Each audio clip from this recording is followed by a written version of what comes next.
Welcome to Conversations in Catapults, the #1 after show for the #1 D&D podcast. I am your host, Nathan, and I am joined today by 4 heartbroken teens. Please introduce yourself, heartbroken teen. Hi, Teens. I am Heartbroken Teen Aftermath Ben, and I played the level 8 Gnome Wizard Windsor Wallaby on the hit podcast Trials and Trebuchets. Ow, my heart, you cracked it!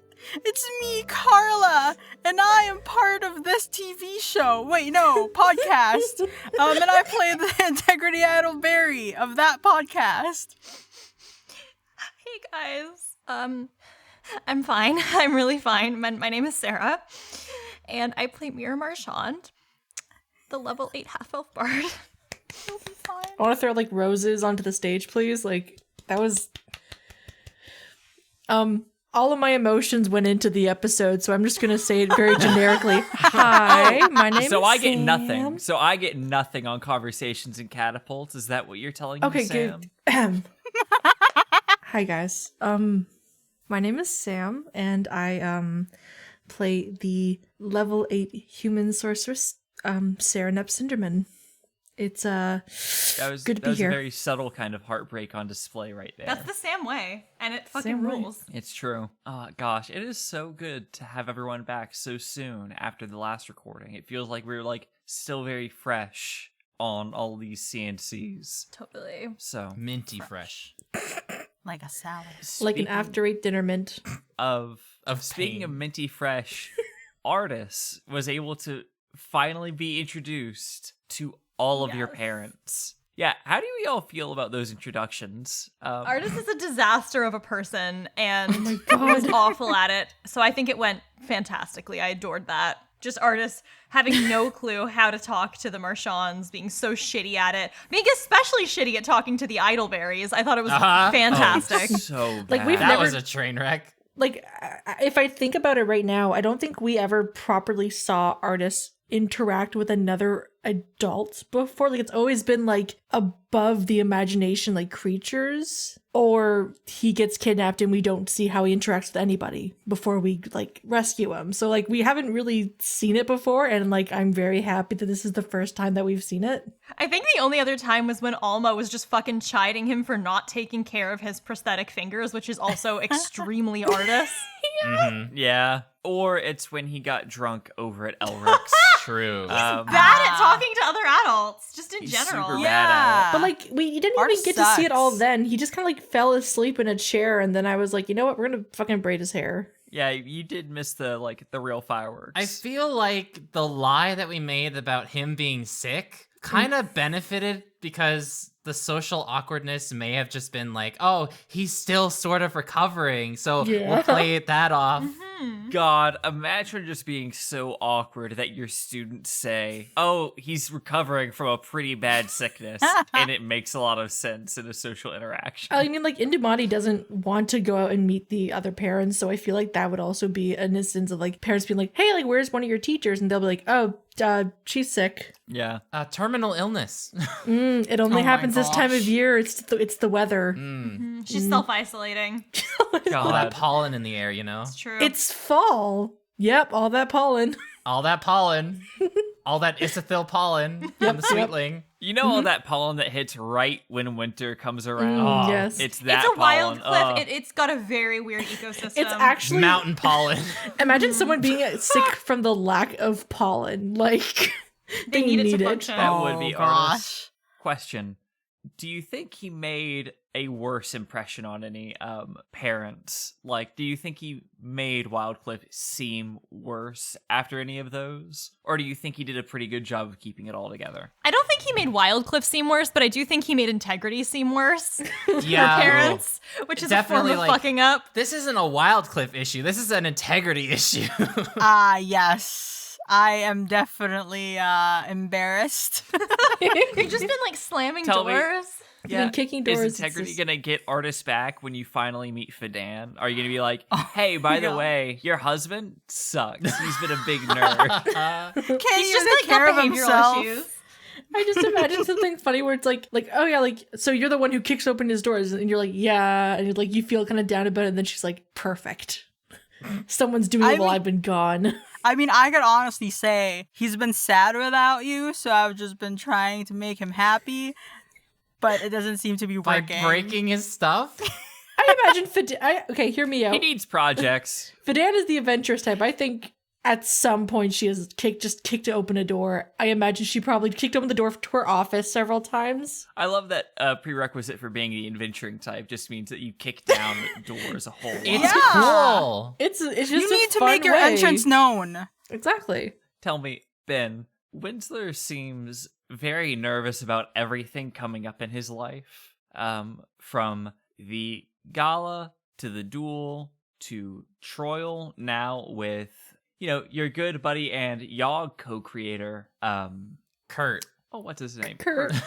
It's the weirdest thing. For some reason, I always get him mixed up with Veldon. Yeah, Really? I I see don't it. know why. But Veldon is so basic. They're both roommates. They're both, Yeah. that's the only Oh my god, thing. they were roommates. I would just categorize them into like the roommate hole in my head, and it's like, yeah, they're all kind of the same. They're just roommates. Fair enough. But yeah, how is Winsler like currently feeling with all of these things? Which of these does he feel the most prepared for? I don't know if he's mostly prepared for any one specific thing, although I think he's got the mindset of, I'm currently focusing on what's in front of me right now. Everything else is sort of like gone out of the brain. So that's why he hasn't done any progress on getting the golem notes or anything like that. I think he's just focusing on like, okay, gala stuff first, duel comes after that, and then if there's time for whatever, do this and that. So he's taking it like step by step, what's in front of him when it comes. And I think probably the gala is what he's least prepared for.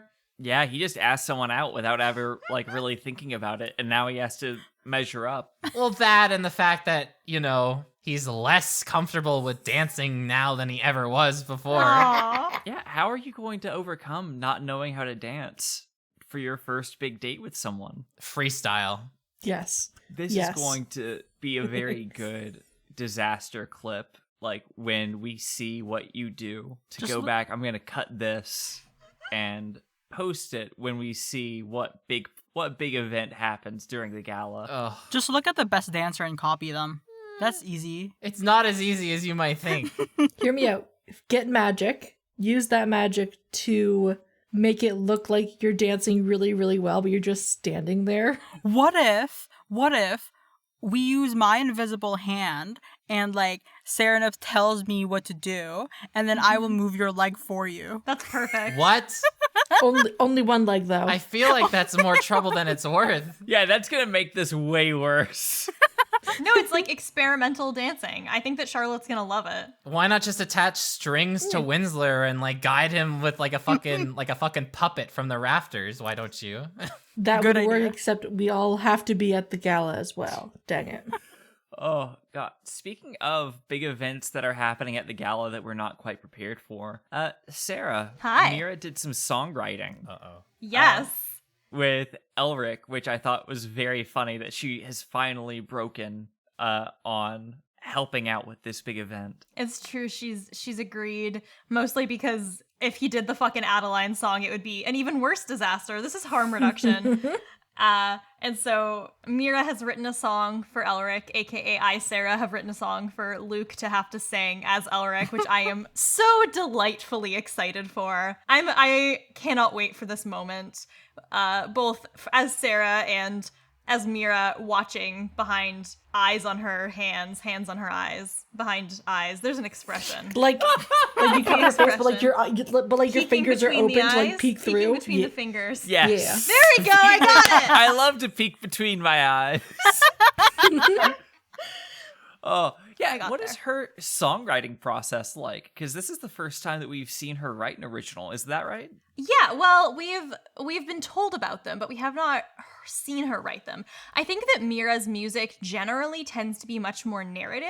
Like, it's a lot of storytelling songs rather than Lots of ballads. songs to be sung. Yeah, I think that the one we heard would have been during her musical applications test, where it was like a story about like a pirate love story, things like that. I think the reference point that I must have most recently given was like kind of stuff like The Devil Went Down to Georgia, that sort of style. And so Oh, hell yeah. writing love songs for other people is not something that Mira has experience with. So I think that she is doing her best to take her narrative abilities and turn them into beautiful poetic songwriting, but it is not her strength. However, the bar presently very, very low. The last lyrics she had to work off of were literally Adeline, Adeline, Adeline, Adeline. Yeah. Great progress will be made in every Any way. progress at all is great progress at this point, yes. Yeah, it's already a step up. Like, even without being like seen, we just know it's better. It's true. Oh gosh. Now, with this stuff going on with Adeline, does it feel like she needs to get Elric to intervene on Delnis's behalf?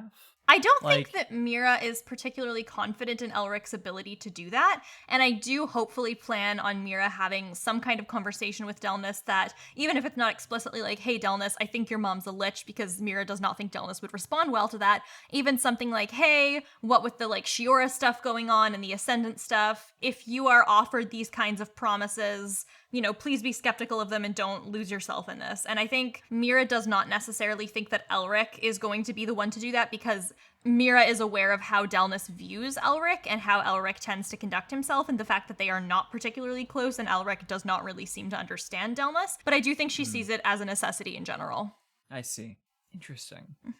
Mira getting pulled at by both of her girlfriend's parents is a very interesting dynamic, because she doesn't seem to have any real loyalty to either one. No. But by necessity, she is bound to either like helping them or leaning on them for help, which I find Exactly. interesting. Like, she, you know, Elric is a good teacher, but he is not a particularly likable person, and Mira fucking hates Adeline, so there's Yeah. not a lot of enjoyment in either helping them or needing their help, but that means that it gets played off of in this it's a very frustrating way for Mira, which means it's a very entertaining way for Sarah. Absolutely. Speaking of difficult conversations to have with powerful evil individuals. Oh. Yeah, Kharla immediately just got realized that I was about to transition over to talking to Called out. Integrity. Yeah, we got to talk with the progenitor. And tell me, how does Integrity feel about Artis kind of no longer being like worthy of the progenitor's notice?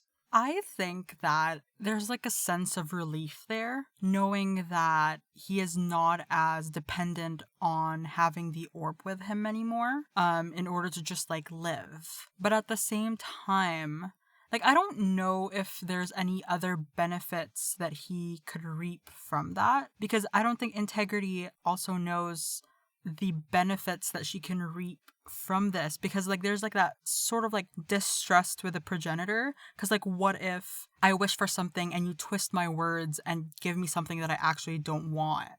Exactly. So there's like a sense of that. Like, obviously I know that the progenitor is a powerful being and can give me things, but there is like skepticism that comes with that, just because from the story, from like stories about Shiora and like what the progenitor did, it's hard to trust that you will get what it is that they offer you.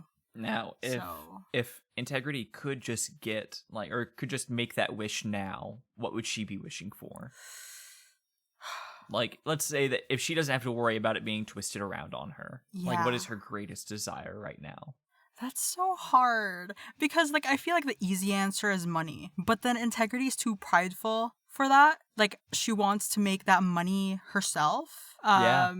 So like, I'm gonna be honest, there's nothing super pressing for her. Maybe like a part of her is like, if she could take away like her family's pain, that is something that she would ask for. Like something like knowing that Serenep does not want to get married, and knowing that if she does not get married there will be repercussions. But if the progenitor's power, I don't know how the progenitor will do it, maybe that is like something that she'd be interested in. But even then, like, it's not something that's like in like a priority for Integrity. I don't think there's anything that she wants right now. That makes it interesting then that she has this deal with the progenitor, because it's almost as if she is like taking on a burden of working with the progenitor here. That way other people will not have to.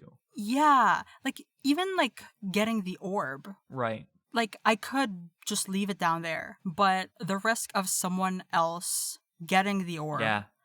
And Angelica in particular, like, would be a big worry now that the progenitor is like worried about the royal one or whatever that was. Yeah.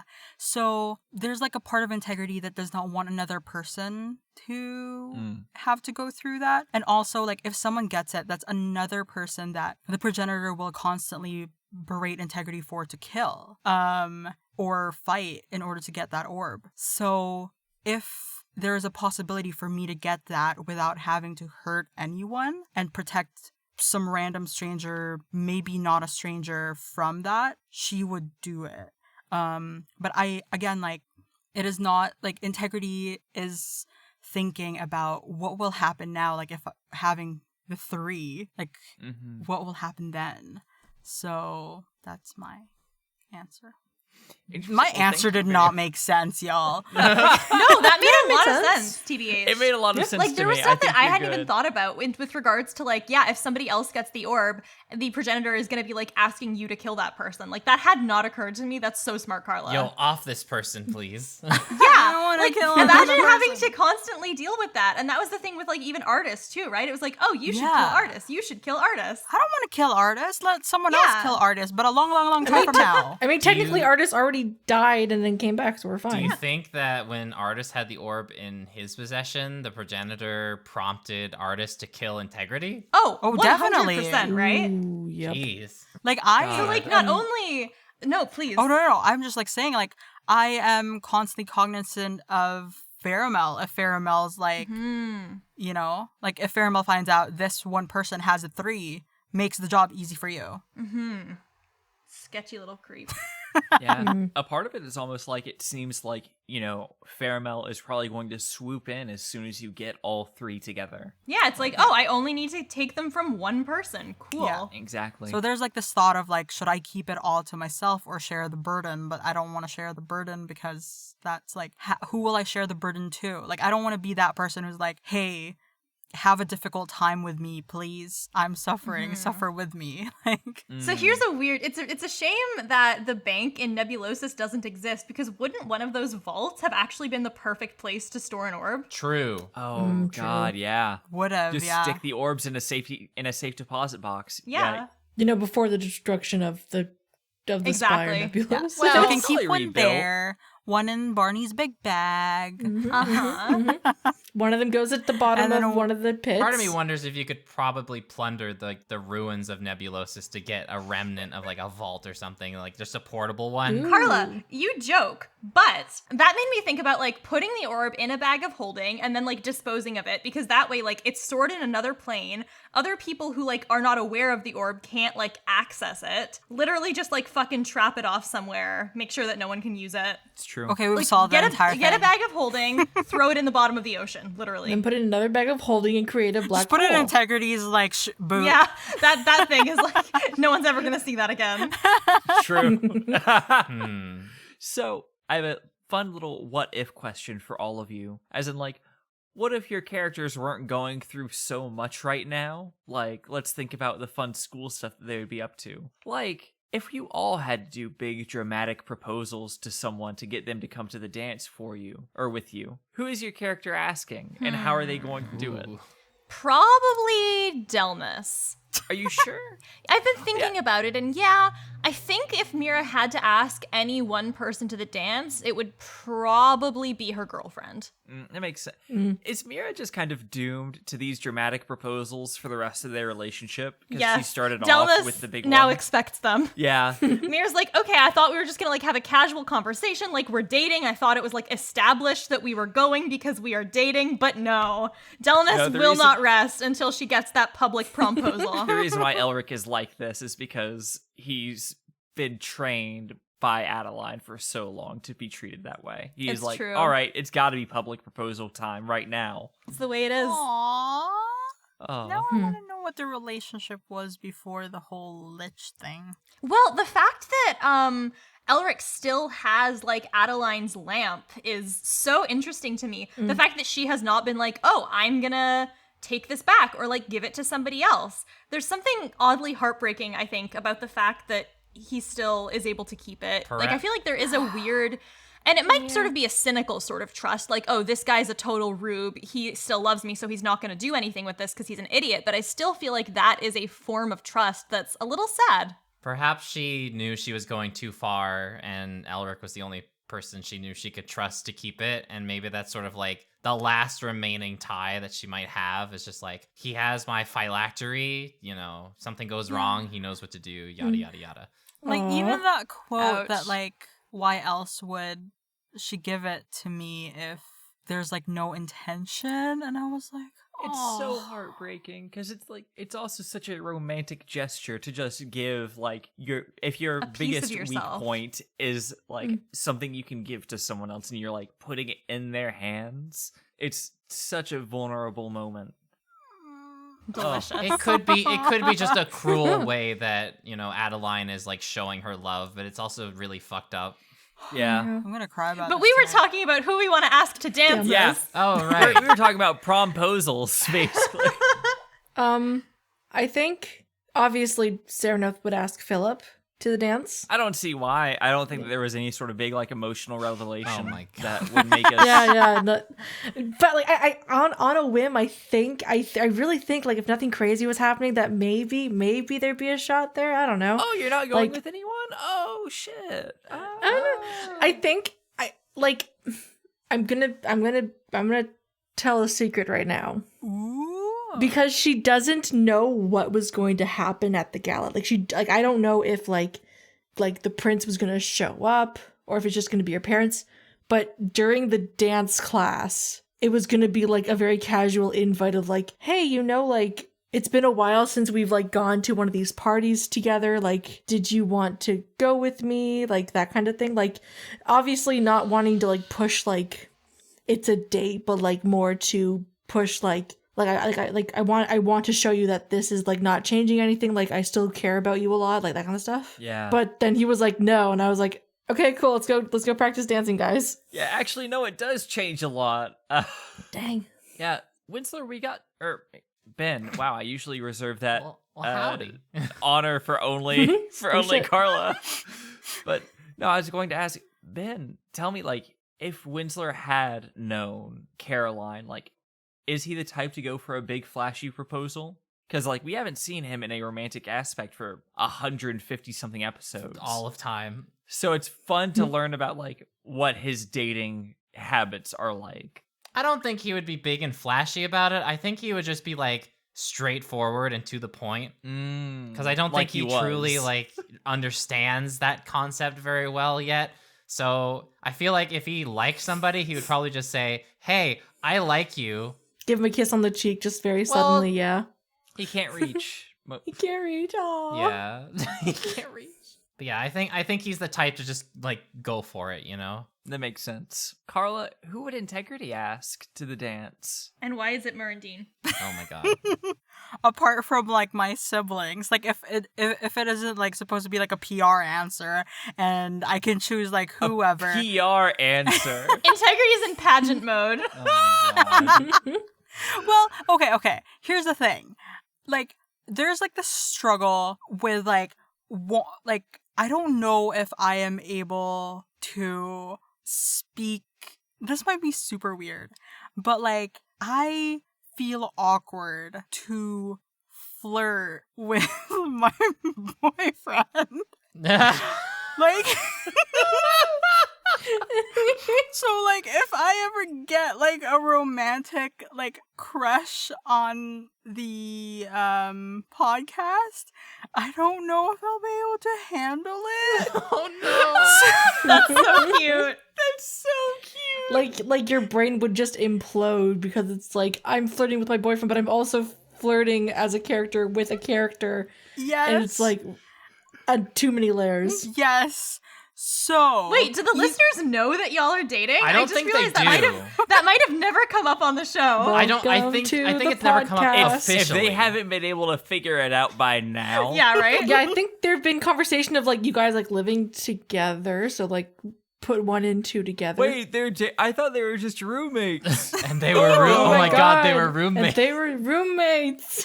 yeah, so Luke like talks about Kharla's habits, and I thought they were just roommates. so like it's hard for me to like really find like the easy answer is Murundine, but But is that just like the easiest answer because it's just the first name that comes up? yes, because it's the first name that comes up. But in terms of like Hell yeah. pursuing that, who knows? The fun answer is Joan. or that. No True. joke. Joe Integrity. Yeah, but that pursuit is going to happen like during the duel. That's when you ask her. That's to when dance. you like have the moment where like you're crossing swords and like oh, do you want to dance later? exactly. Oh my gosh, I just found the way to like beat Joan. Like because you know like when like someone famous like Aggressive starts flirt. to get into a relationship and then the fans are like, "Oh, we hate them now." Oh, you destroy that's her right here public in the image. club. Oh, that's brutal. You destroy her public image by seducing her, therefore removing her availability to the fan club, who then are like, "Oh, she's sold out." Hear me out. And we win. When you go to shake hands, take her hand and kiss the back of it. Do it. And then say see you at the dance. Fluster her. Fluster. Okay, I will write that down. I don't know if we should keep this. Should we Psychological redact this? Should we redact this? Luke isn't allowed to hear about our plans. Luke, if you're listening, fuck off. Get the fuck out, Fine, Luke. I'll edit this half since that way Luke won't hear it. Definitely, he definitely doesn't hear it before these things go up, anyways. Plan. Yeah. If this turns out to be like a 45-minute episode of the podcast, we'll know why. It's because Luke had to remove it from here. Whoops. For Sam, because we ended on a very heartbreaking note for Serenep with that like moonlit kiss in the snow. A very romantic moment for like such a sad like scene to take place. Bittersweet. Yeah. In like the worst of ways. Is Serenep just resigned to this fate? Or does she have like some last glimmer of hope? Like whether that is when her parents arrive, having something to do with them or anything like that. If receiving the letter wiped all those thoughts out of her mind, having that moment with Philip reinstated her ambition, but she definitely still has to come up with a proper plan again because before this, her thought was, oh, it's just going to be a random noble in the area, and then it ended up being the prince, which is like another tier that like more planning needs to happen. But like she's now like determined because now she knows that her feelings are reciprocated 100%, that she is going to find a way. Interesting. I'm very excited to see what that turns out to be and like whether he ends up helping out or not.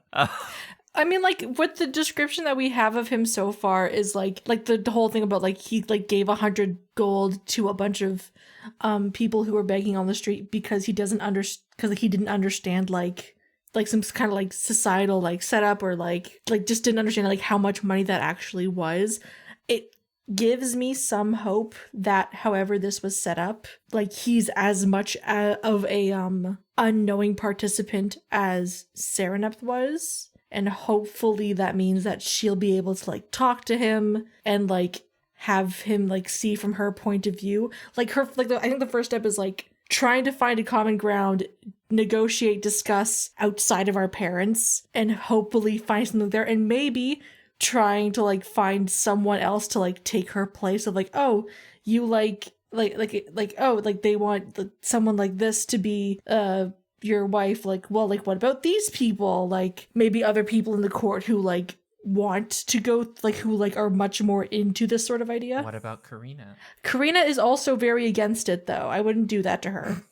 Like gotta start, it like, would playing be matchmaker someone between them. someone that like she like is very into the idea, because I imagine a bunch of people in the palace have had a crush on the prince. I mean, who doesn't? It's just I exactly do. like, the question is finding people who will Integrity? get him married to it. Yes. Integrity, There she is. and then we're good. I have some royal blood in me. There you go. That'd be kind of okay. Hear me out. How cute would it be if it was like he comes here to like meet with everybody, and Getting it's like a claim technically to the bloodline. And integrity is a part of that bloodline. yeah, and like, you know, like, and it turns out like they actually like each other, and it's like not like a forced thing, but it's actually like a very sweet moment of like, we found each other. And then I'm like, you guys want to go down the aisle? Have fun. Yeah. See ya. I'm Yeah, gonna be that over would, here. however, What Bye. if the prince really is like that fucking like a lovesick idiot who's just like he sees somebody that he's like smitten with and he just goes like full like ham into it? Are you gonna she's all that me? I don't know. We can turn any girl into the queen in 1 week. It's called forging a signature on a contract. Hell He's yeah. going, Forgery. the plan is already like a non-starter because it would require the two of them to flirt in game. Oh, that is true. Oh shit. Yeah, I guess I and, just need to like, suck it up because I want to be rich. Like Oh honestly, my like, god.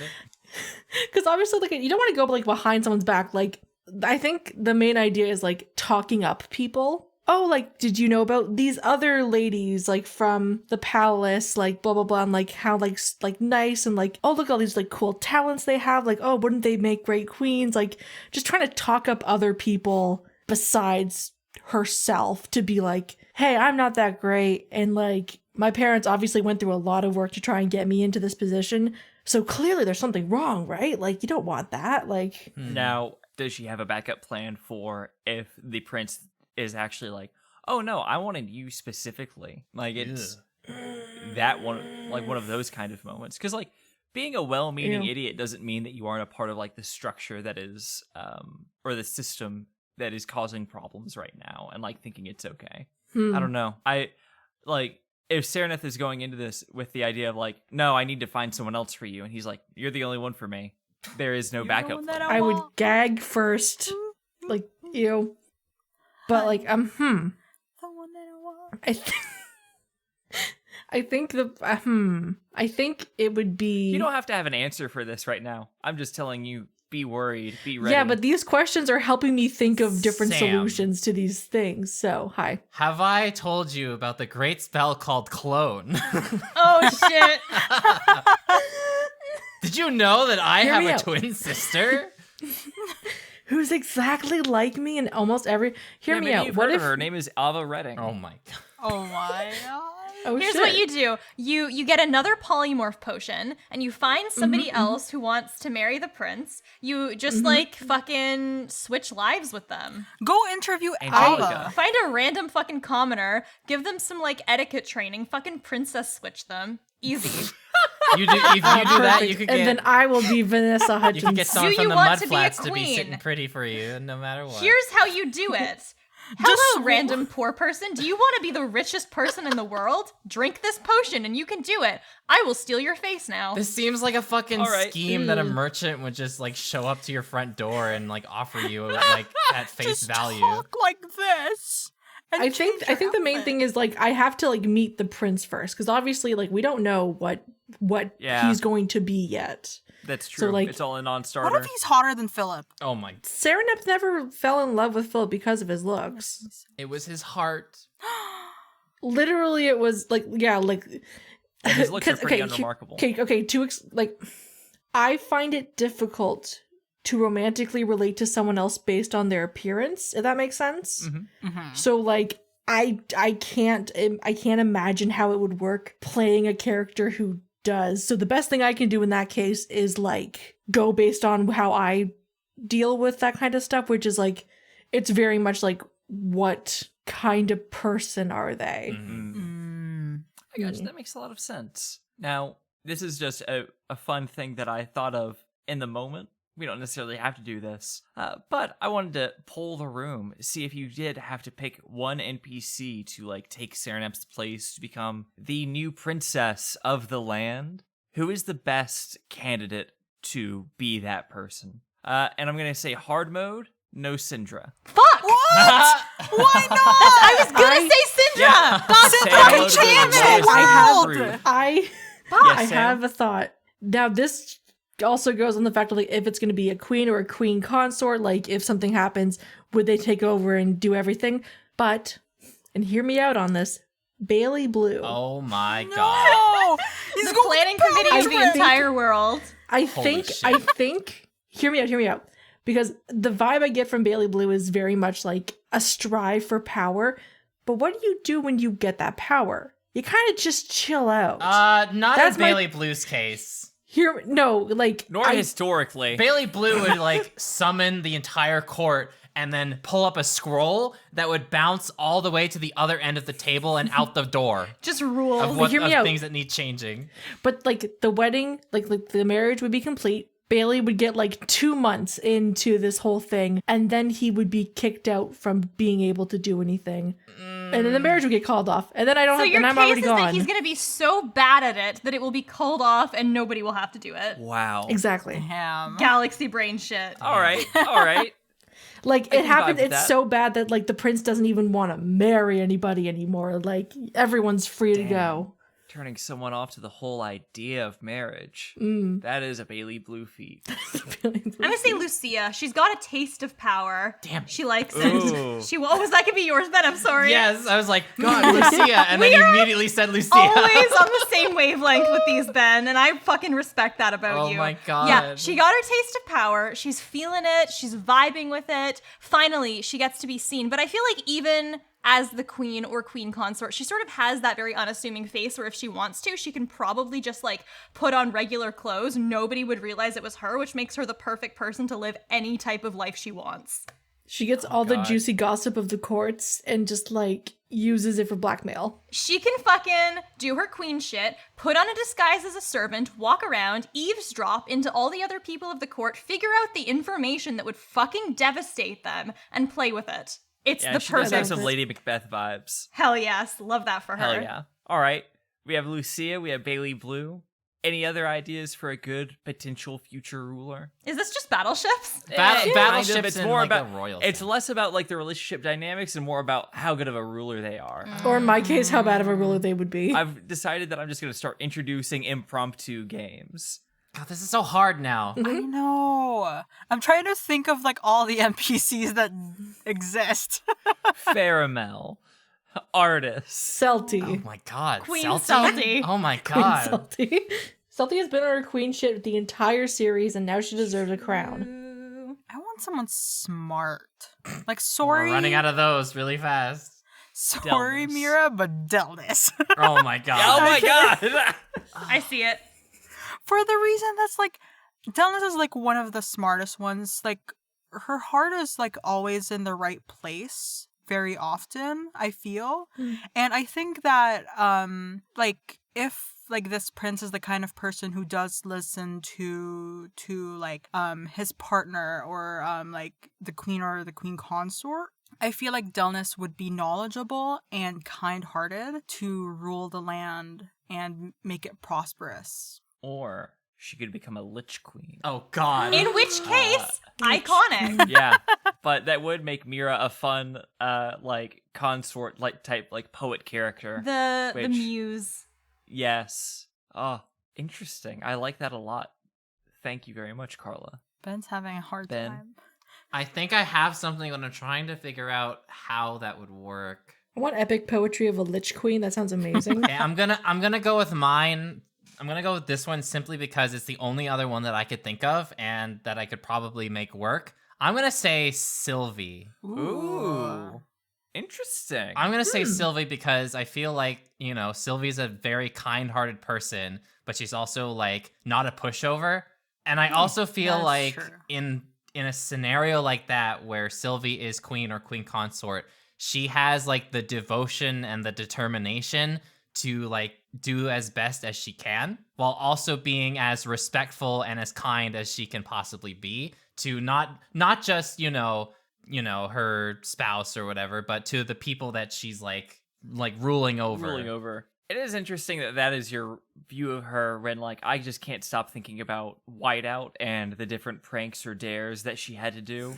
Well, yeah, It's she's like got for she's got a little mischievous side, but you know. She sounds like a royal pain. Boo. Get off the And that stage. concludes this episode. All right, friends, let's go ahead. We're going to elect your new ruler right Oh, now. shit. Go ahead and send in a vote. to me, Nathan, you're voting for either Bailey Blue, Delness, Lucia, or excuse me, I just got to vote in. If I'm reading this correct, congratulations to our good friend Delness for her new life as queen. Lich Queen, Lich Queen. Lich Queen. Lich Queen What up? Delness is real. That's the Why are you graduation doing song. pomp and circumstance? Oh, is that a graduation song? I swear that's Yes. a graduation song, yeah. I'm trying to Yes, she's Former graduated canon. from student to queen. Yeah, the two pianists just kind of went to the wrong building by accident. We got the wrong sheet music. Dun dun dun dun. After this game, Kharla, I want to congratulate you. Because the scoreboard looks a little bit different now. What's the scoreboard? We have Sam bringing up the tail end. And then tied for second place, we have Ben and Kharla both. Hello. Wait, that happened? Yes, you have quickly caught up. Nathan, I'll pay you later. Oh for my this. God. That's you better. That's why I took so long to count all the votes. I was like, oh, let me just count all of these votes real quickly. Yeah, all Open these up Venmo to bills, see you if the check know. is cleared.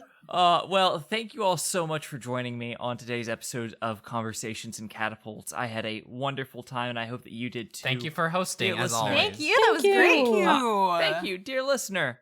Hang on till after the break when I come back to talk with Luke and sliding into the DMs. But for now, I will see you all later. Bye, everybody. Bye.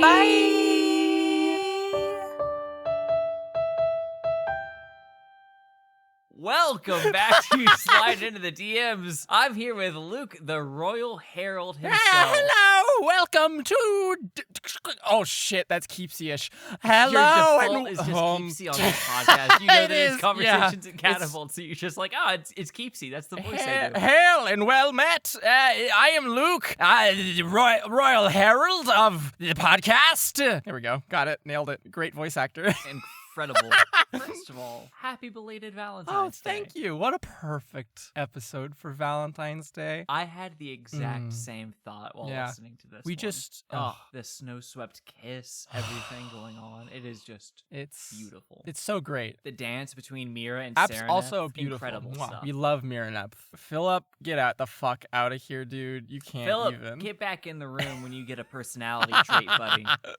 True though. Fun fact about that is that I had a note that was like, if Philip follows or Sereneth follows Philip, then it shall snow. Under no other circumstance shall it snow right now unless I need it to be dramatic for this intimate scene and make a Hallmark movie. I'm so glad. I love when a DM uses weather in the scene description, but like we'll make sure to wait for the Yes. dramatic weather to arrive. I also, speaking of the Mira and Adeline Philip thing, I enjoy the physical or the genuine, like, just direct choice of, like, if you're reading into things in that manner, you can just be like, wow, she really fully chose Philip over Mira in that moment. Geez, wow, golly, Yeah. that sucks. Anyways, that's reading into it far further than I think you should read into the podcast, though.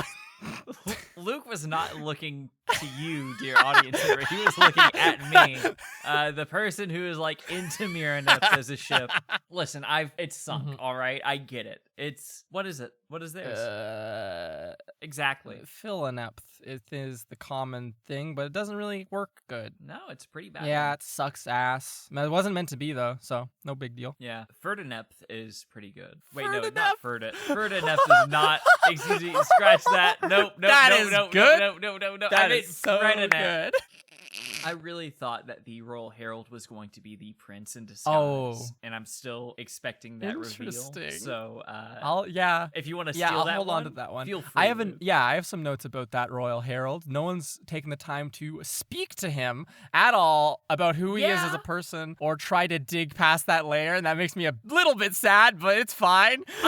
That's made me super suspicious of him. Because you've made him interactable. Like, Yes. it's, you know how when you're watching old Scooby-Doo cartoons, like, you could tell Yes. which parts of the scene in the background are going to be, like, part of the Yes. mystery because they're animated Yes. a little bit differently. It was like, oh, this Herald is one of those. Yes, absolutely. It's like in a video game where you're like, that card has a different outfit than the rest. I'm kind of sad they haven't talked to him. I not holding out hope they're ever going to speak to him. Yeah, once he gets Yeah. a name, I will like have him on Fuck battleships. All right, that incentivizes it then. Yeah, hopefully we'll be able to get some interaction there. Get a Yeah, I name. hope so. But love is in the air. Yes. In so many different ways for this set of episodes, because we get so many different things going on. We not only get the Philip and Sereneth interactions, we also get Mira helping Elric write this song for Adeline. Yeah. It's interesting how you like to just make all of the teachers here like heartbreaking. Yeah. White guys, huh? Nah, yeah, it's a trend. But no, like that's such a like beautiful gesture of love, Yeah. while also being like incredibly. It's so intimate. And then we also have the difficult aspect of Mira figuring out a way to ask. Yes, Jonas to which be is like a Goblin. perfect mirror of Elric being like, it has to be public, and Mira being like, yeah, I totally have a super big public promposal for you, my girlfriend, and then being like, shit, right? And then Elric is It's literally so sitting good. she turns to her friends and goes, I don't have a fucking plan, and then goes and like, Elric, you idiot, you don't even have a plan to get your wife back. Like, it's amazing. I love it so much. Yeah, when depicting relationships between NPCs, what are you trying to like get across about romance when you do this? Or is it yeah. just like isolated stories between people? I think it is a lot of isolated stories between people. And I know we've talked about this off mic. A lot of my DMing just directly comes from things that I observe about like other people. And so like if I see or sympathize with some story from someone, because like people in my family absolutely adore just sitting around the dinner table for like 18 hours when you finish eating and telling like 1,000 stories, right? And so like visiting my grandmother, she would always tell me like just stories about people that she'd met in her life, right? And I think there's a very fun oral tradition of like, now we play D&D and tell stories about these fake people, but that's neither here nor there. Yeah. But like stuff like that, and like hearing about these stories of people being in love and like losing a loved one, right? And like holding on to this like part of them even after their death. That definitely plays into like this entire thing going on with Elric. But now that we're in a magical fantasy universe, it takes on this different life of like, well, what if you die but you don't go anywhere? And how do you reconcile that kind of thing of like, I have these pieces of this person who I love dearly, and if only I try, I could still get them back, but is that a possibility, right? And like not giving up on that. It's like you have to deal with the grief and yet still lingering love of life and such things, and like being like, I want to be there for my daughter and I want her mother to be also here, and like all signs point to. But you also don't want her mother to be a bad influence. Yeah. So like I enjoy the depth with which we've painted Elric. He turned from like some schmuck who wrote a note in the third arc of like, here's some money and some magic items, to being like, Yeah, he was a clown. he's still a clown. I don't know who you're kidding. That's fair. It's just so fucking sad, especially with that phylactery thing, to give someone something that's like, if this gets damaged, if this gets found out, this is me, this is my soul, this is my person, right?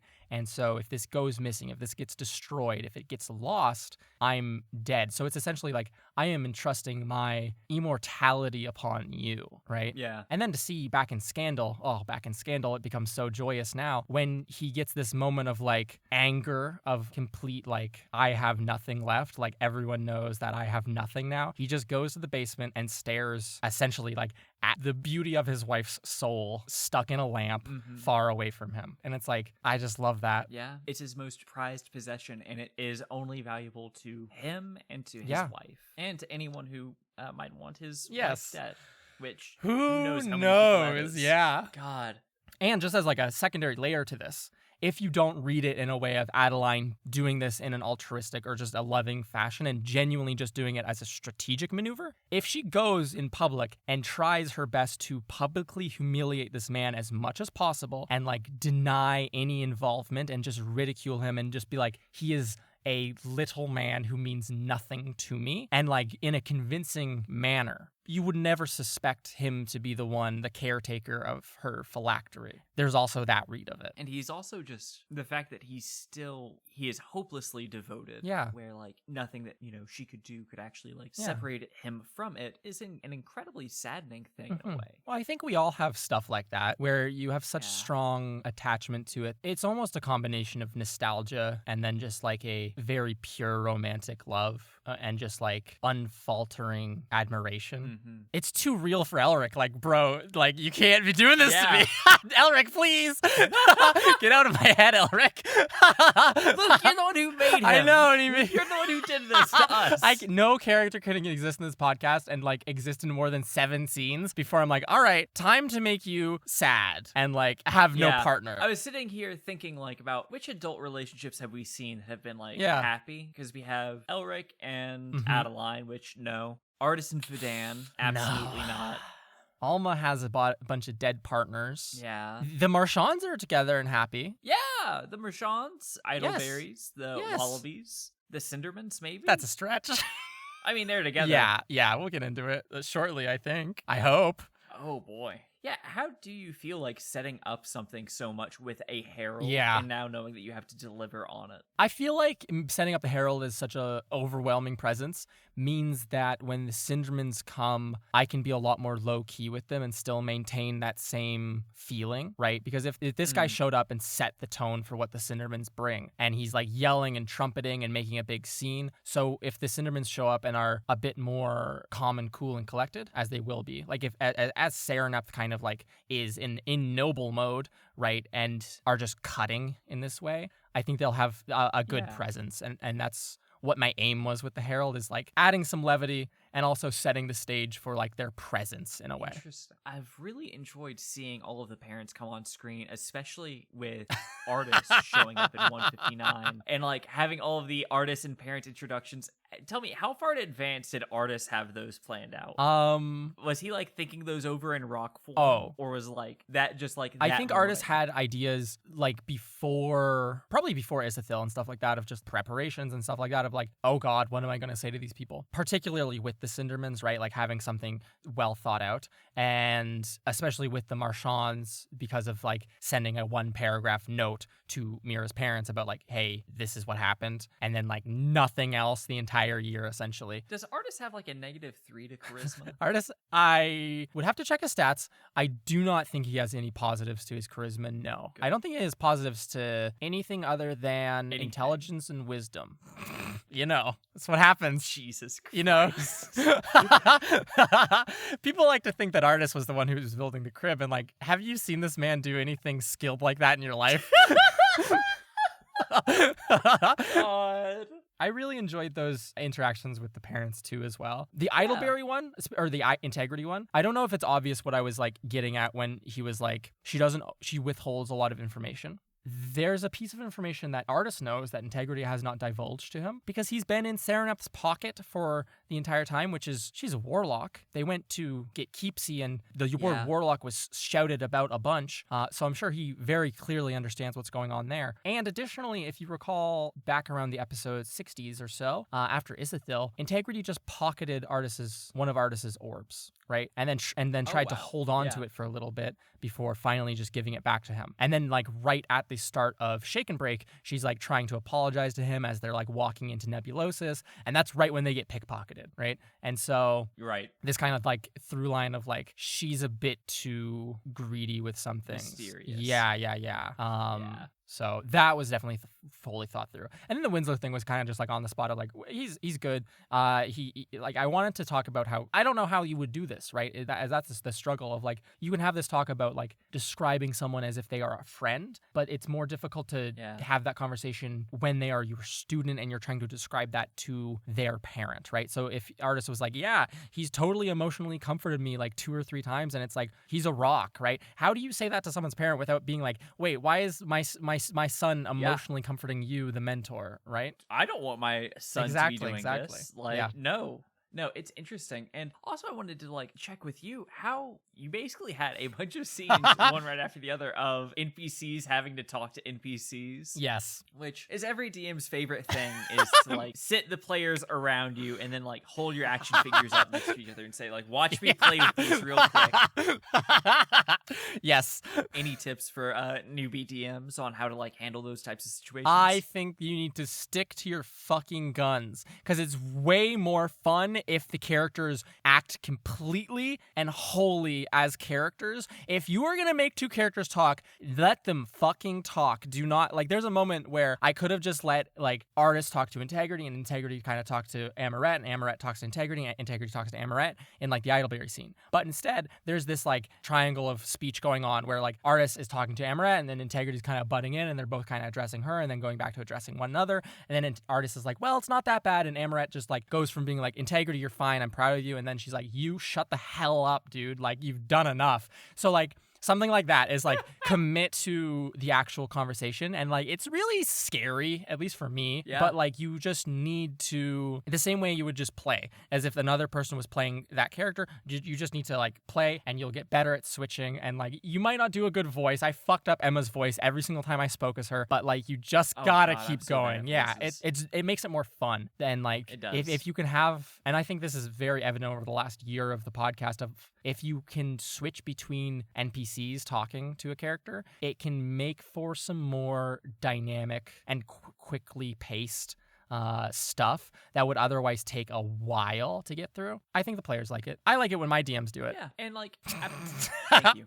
Yeah, the key thing is to like try to sell it. Yes. You know, Yes. because like if you get self-conscious in the middle of like, oh no, I'm having NPCs talk to each other, I need to bail out of this like midway Can't. through. Then it's not fun for anyone. Yes. Because then like the players then think, well, cool, I did just watch you play with your action figures, and like you were getting up to a cool point, And then with the you action just figures stopped. that I'm about to Yeah. Yeah, then you made me realize that we were all just playing with action figures, and I didn't like that one A bit. fun way to build to it if you're not super confident, which is what I do, and you can see me doing it constantly, is have two NPCs completely disconnected have some small talk in the background as the players walk by. I do this constantly as like a warm up, a icebreaker just for myself, right? Like anytime we hear two Oh, that's NPCs. Yeah, interesting. anytime we hear two NPCs. I mean, I think I told you this of like the twins being like my prototype with this entire thing of like, if I can get the twins to talk to one another and feel comfortable doing it, I'm gonna feel great for the rest of this, like the parents being on campus. Yes. God, I do remember you mentioning that. Yeah. My last question is back to romance, Yes. of course, which is like, all right, this is our second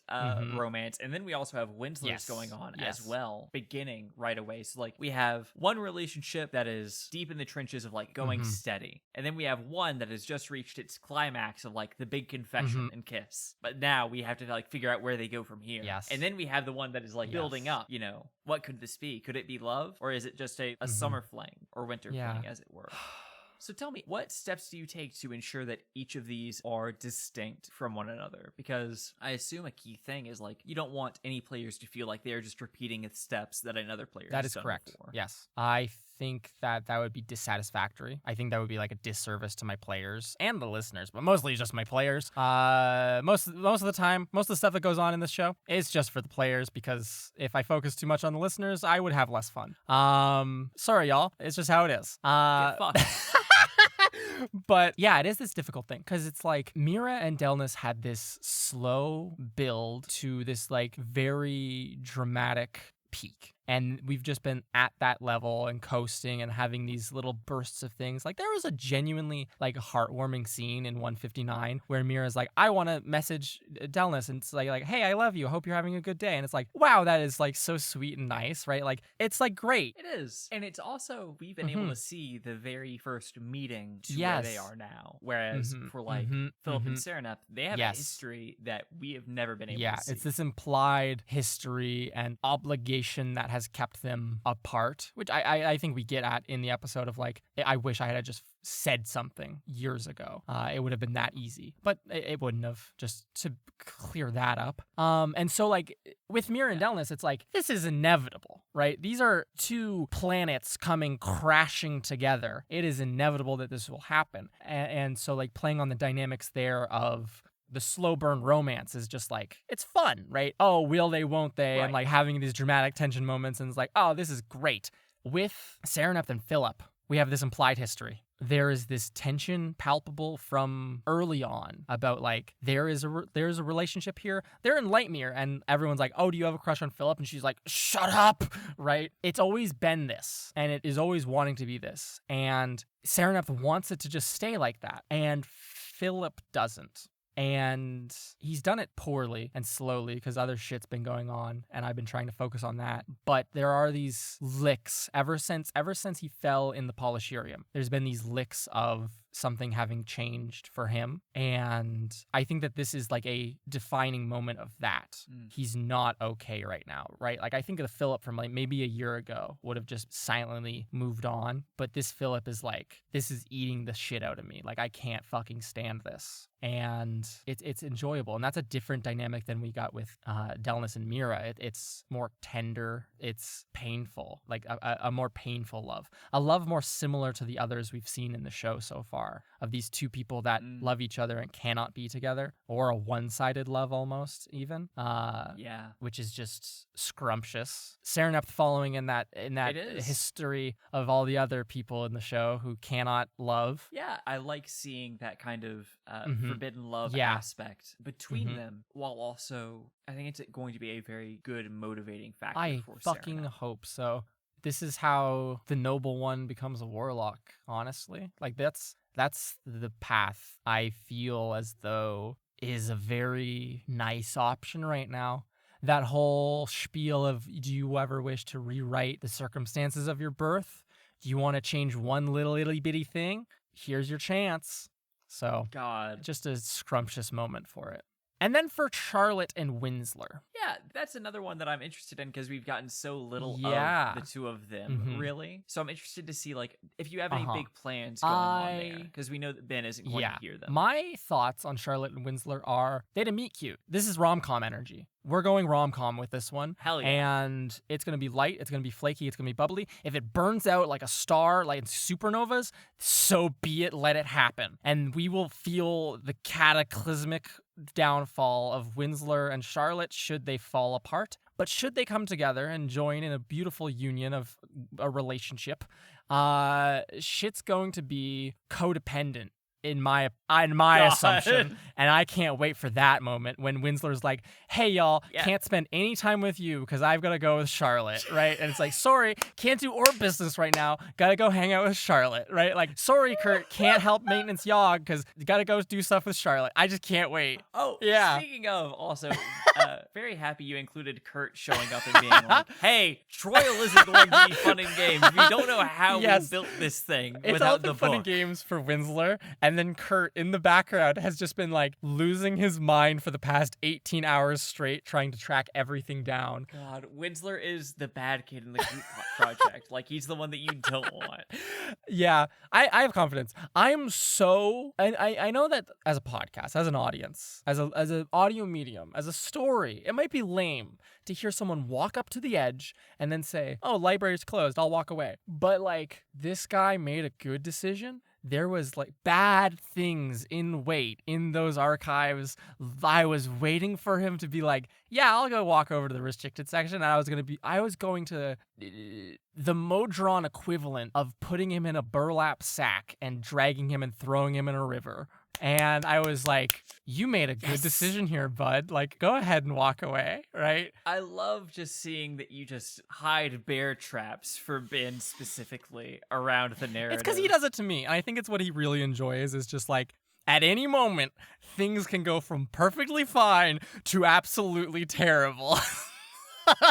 It's so funny how you balance the different player DM dynamics across the different players, and like you're able to give everyone what they want. I'm glad. I'm very glad at that. Some people like being shown the gun, and some people like being hit with it. So you got to know your players. That's a good line. That's really good. Oh, can I talk about one thing that I really adored? Nathan, do you ever have moments as a DM? And I think I should share this because potential DMs might listen to this show and like get stuff. Do you ever have stuff where you do a scene and then afterwards, even moments after, you're just like, fuck, it would have been so cool to say this line. It would have been so fucking cool. Yes, it's it is so frustrating. It happens all the time. And there was the scene between Mira and Adeline where Mira's getting a bit aggro at Adeline, and like Adeline turns around and is like, all right, you're burning through my patience immediately, right? Of like, I love being woken up at midnight and being like, you killed my daughter. That's a great line. Yeah. Second, and then being like, oh, I'm just impressed that you were brave enough to go that far, right? I didn't pick you for the type to do that, right? And like has earnestly earned Adeline's respect. And then It's such a good. I can't believe I missed that moment. in It's this so good. moment, she just of like, oh, you should care that your daughter died. And then I said some bullshit, and I should have said something else. And I'm holding out hope, and I'm not gonna say it here because I am holding out hope that I can still get to say it.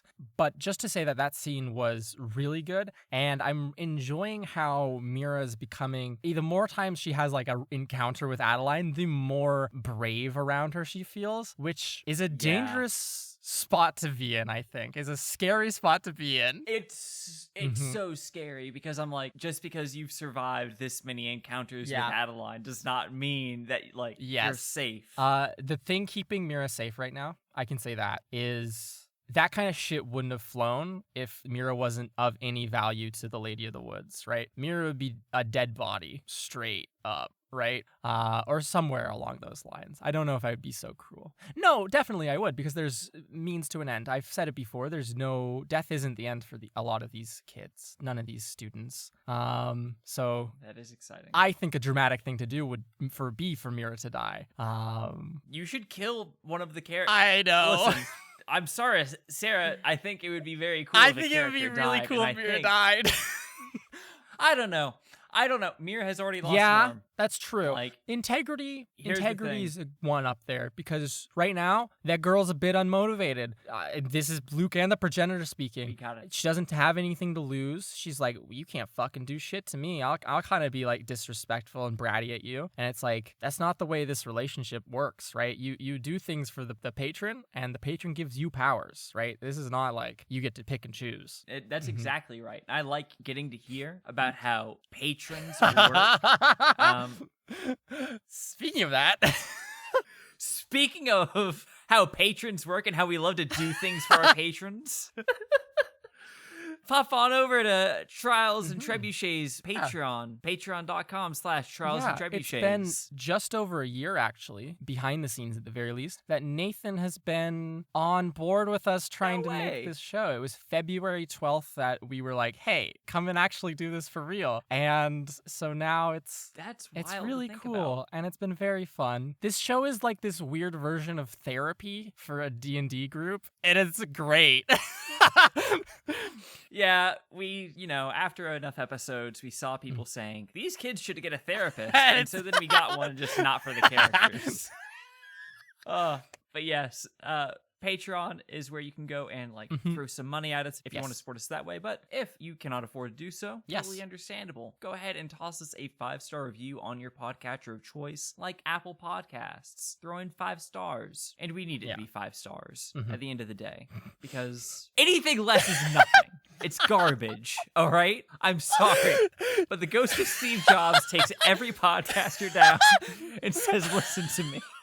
It's either 5 stars or you're dead like me. Anyways, follow us on Twitter and Instagram at Trials and Trebs. Do great tweets, great posts. Thanks for your contribution, Luke. Sorry, you were just giving me such massive Dennis Reynolds energy that I was like, I'm scared for my life. There's also a Discord server, the link to which is in the description of the episode. And if you want some stickers, there's a link to our merch store there as well. Do we still have shirts in stock? Absolutely, we have shirts in stock, and even if we don't, you can still order one, and we'll let you know when we're restocking them. So just head on over there, trebmerch.com. Trapmerch.com. And that's all for this one, folks. Happy Valentine's Day, Nathan. Belated. Happy Valentine's Day, Luke. What did you get for me?